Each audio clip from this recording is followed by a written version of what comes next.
স্বাগতম। অনেক অনেক ধন্যবাদ আপনাদেরকে আমার পাশে থাকার জন্য। আর আজকে চলেছি নতুন একটা রেসিপি নিয়ে। অবশ্যই তোমরা থাম্বনেল দেখেই বুঝতে পেরেছো যে কী রেসিপি কী ভিডিও হতে চলেছে আজকে। হ্যাঁ, ঠিকই বলেছো, আজকে আমি বানাবো শসা দিয়ে মাছের রেসিপি। হ্যাঁ, শসা দিয়ে মাছের রেসিপি করবো। হ্যাঁ, বাজারে রান্নার শসা একটা আলাদা পাওয়া যায়, কিন্তু এই খাওয়ার শসা দিয়ে মাছের রেসিপি করে কতটা সুন্দর টেস্ট হয় সেটা আজকে আমি আপনাদেরকে দেখাবো। খুব ইজি, খুব সহজেই আপনারা বানাতে পারবেন, কোনো রকম মশলা ছাড়াই একদম ঘরোয়া পদ্ধতিতে বানাতে পারবেন।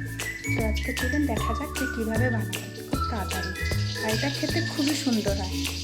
একবার ট্রাই করে দেখবেন, খুব ভালো লাগবে।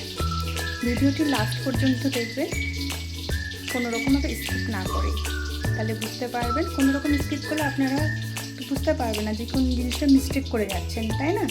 তো ফুল ভিডিওটি দেখবেন, আর ভালো লাগলে লাইক কমেন্ট শেয়ার অবশ্যই করবেন, আর চ্যানেলটি সাবস্ক্রাইব করতে একদম ভুলবেন না আরও নিত্য নতুন ভিডিও পাওয়ার জন্য। তো কোনো রকম কথা না বলে চলুন আমরা এগিয়ে যাই রান্নার দিকে। ঠিক আছে, এর ভিতরে মাছ ভাজা চলছে।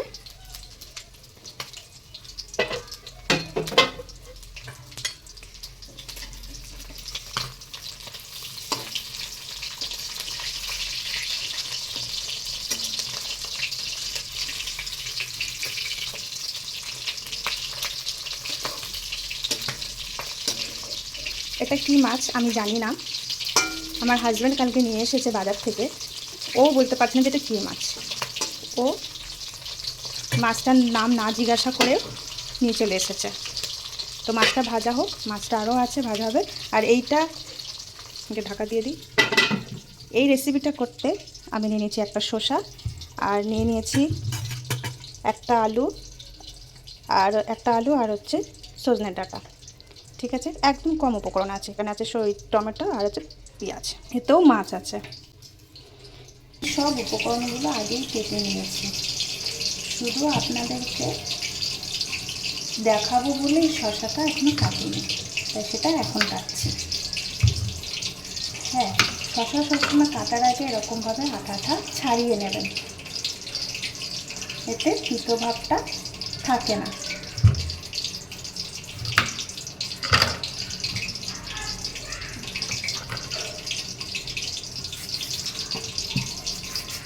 আপনারা চাইলেন খোসা দিয়েও রান্না করতে পারেন, মানে শসা খোসা সমেত রান্না করতে পারেন, আবার চাইলে খোসা ছাড়িয়ে রান্না করতে পারেন। আমি খোসা ছাড়িয়েই রান্না করব।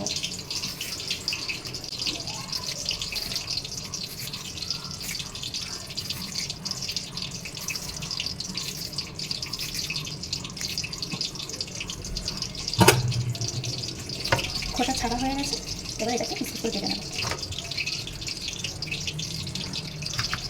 এটাকে একটু লম্বা লম্বা করে পিস করে কাটবো, যেভাবে আমরা আলু কাটি।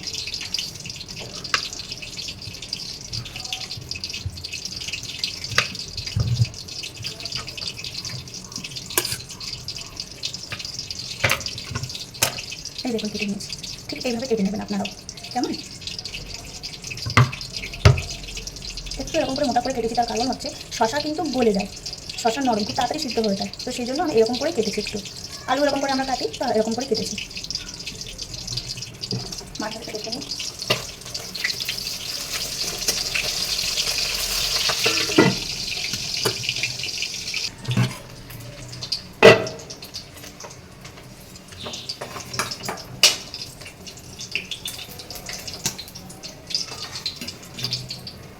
মাছ ভাজা সব হয়ে গেছে।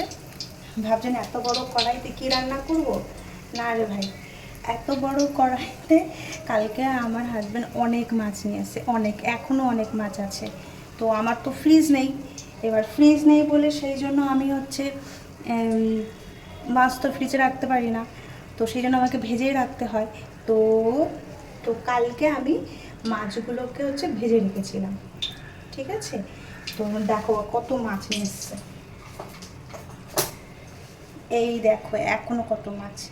এই বড় বড় মাছগুলো যদি আমি ছোটো কড়াইতে, আমার তো ছোটো কড়াই, দুজন মানুষ ছোটো কড়াইতেই রান্না হয়, তো ছোটো কড়াইতে যদি এই বড় মাছগুলো যদি ভাজি না, ভেঙে যাবে, মাছগুলো ভেঙে যাবে। সেই জন্য আমি এই বড় কড়াইতেই রান্না করেছিলাম, ঠিক আছে। তো সেই জন্য হচ্ছে এই কড়াইতেই আমি রান্না করেছিলাম, অ্যান্ড এই কড়াতেই আমি হচ্ছে এই কড়াতেই হচ্ছে আমি মাছ ভেজেছিলাম, আর এই কড়াইতেই আমি হচ্ছে এখন তরকারিটা করে নেব। বোঝাতে পারলাম? এবার মাছ সব ভাজা হয়ে গেছে, এবার এই তেলেই দিয়ে দেব সর্ষের তেল, একদম অল্প।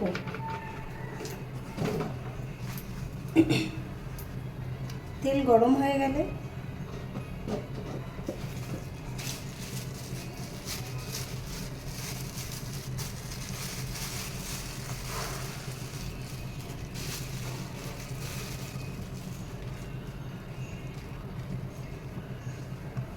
দিয়ে দেবো ওতে একটু কালো জিরে। তেল গরম হয়ে গেছে, এবার দিয়ে দেবো কালো জিরে।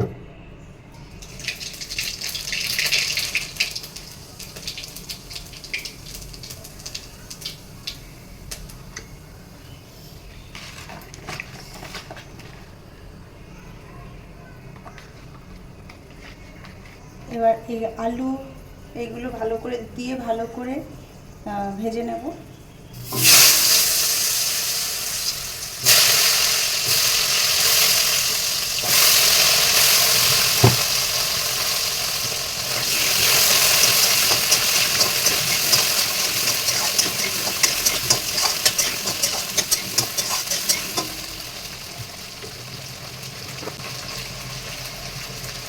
দিয়ে দেব লবণ,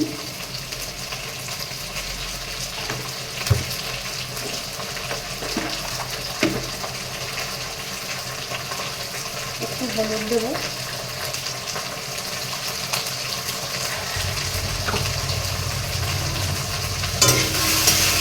এগুলো ভাজবো একটু। এটা ভাজলেই ভাজা হয়ে গেলে তারপরে এক এক করে একটু মশলা দেবো।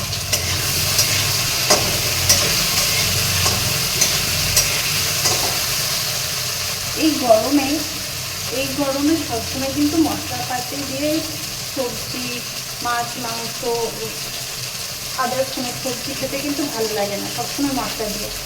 তো গরমের সময় কিছু সময় তোমার হচ্ছে গিয়ে কম মশলা দিয়ে মাছ রান্না করলে সেটা খুব ভালো লাগবে।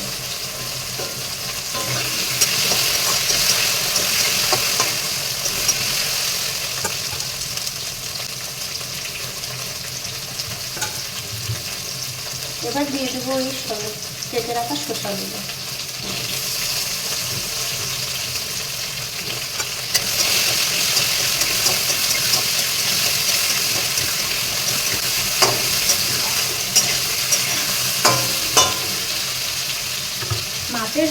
মাছের ঝোলে সাধারণত সবাই হচ্ছে জিরে ফোড়ন দেয়, আমি আজকে কালো জিরে ফোড়ন দিয়ে রান্না করবো। আর এই তরকারিটা কালো জিরে ফোড়ন দিয়ে রান্না করে খেলে খুব ভালোই লাগে খেতে, আপনারাও ট্রাই করে দেখবেন।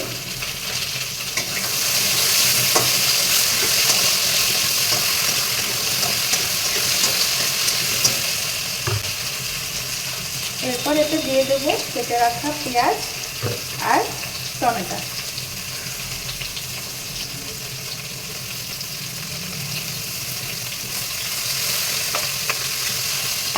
এই টমেটোটা এক্সট্রা হয়ে গেছে, এটা আমি স্যালাডেই দিয়ে দেবো।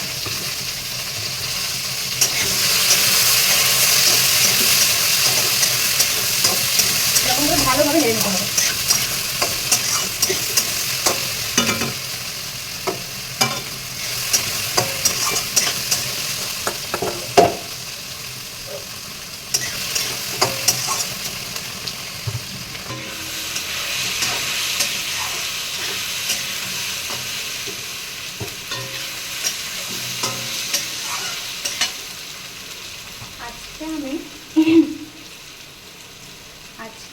আজকে আমি এই আদা রসুনের পেস্ট ইউজ করব, যেহেতু আজকে আমাকে একদম অল্প মশলা লাগবে, তো একদম অল্প মশলা দিয়ে রান্না করবো। আজকে এই আদা রসুনের পেস্টটা দিয়ে রান্না করবো।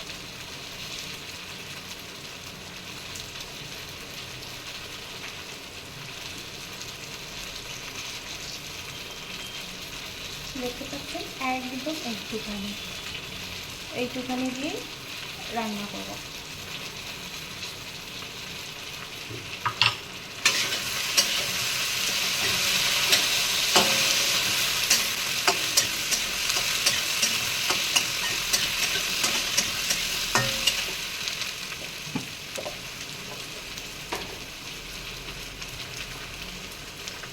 দিয়ে দেবো এটা একটু জিরে গুঁড়ো,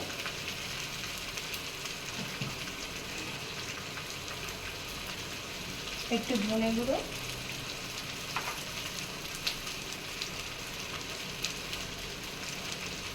আর এটা আমার বানানো ঘরেরই মশলা।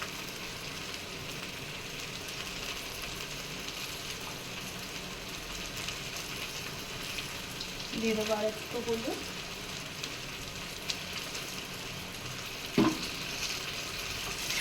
আর কিছু দেবো না।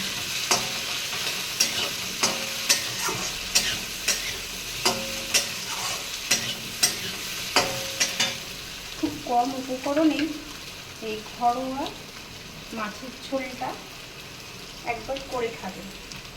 একবার করে খেলে বুঝতে পারবেন কতটা সুন্দর স্বাদের।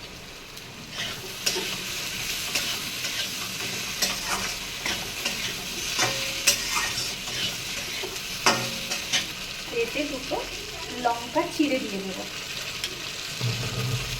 লঙ্কা দুটো ভালো করে ধুয়ে নিলাম।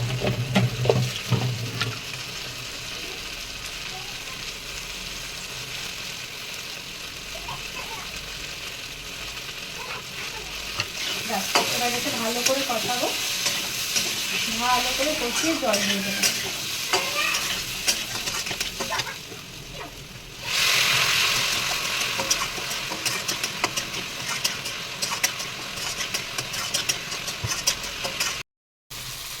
দেখুন ভালো করে কষানো হয়ে গেছে।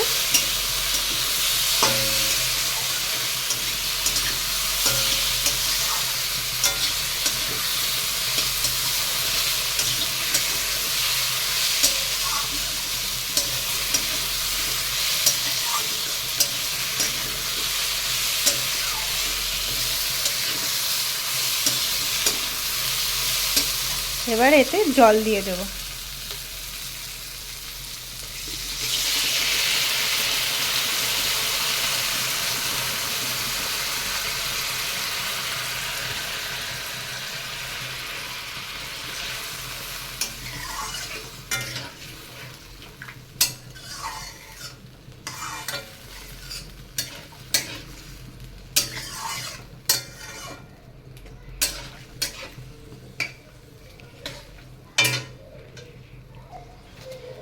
আর একটু জল দিয়ে দেবো। আলুগুলো তো সিদ্ধ হতে জল লাগবে, তাই না?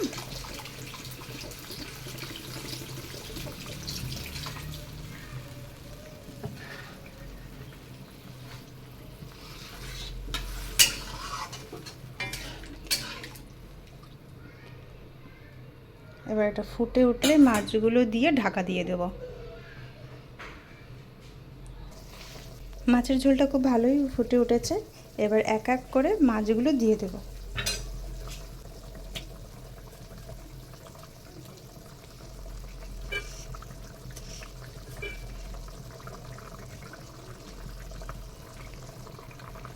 দুটো মাছের মাথাও আছে, এই দুটো দিয়ে দেব।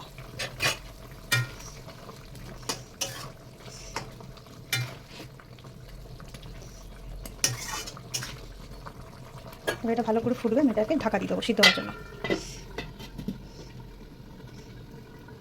আঁচটা হালকা করে কমিয়ে দেবো, ফুটতে থাকুক। হয়ে গেলে তারপর আবার আসবো। চলো দেখে নিই মাছটা কত দূর হলো।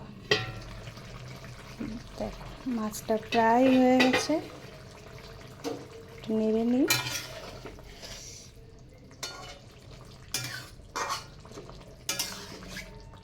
আলুগুলো সিদ্ধ হয়েছে কিনা।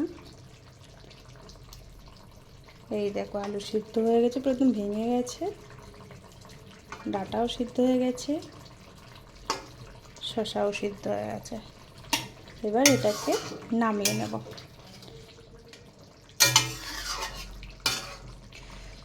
গরম মশলাটা ছড়িয়ে দেবো।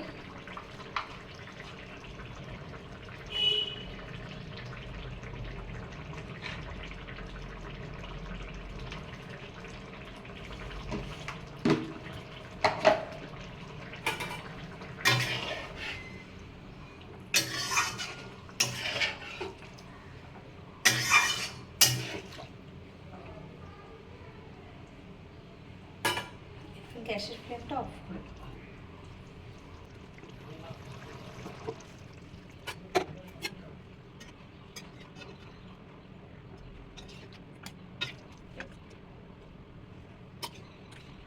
ফ্রেন্ডস, এটাই হচ্ছে ফাইনাল লুক।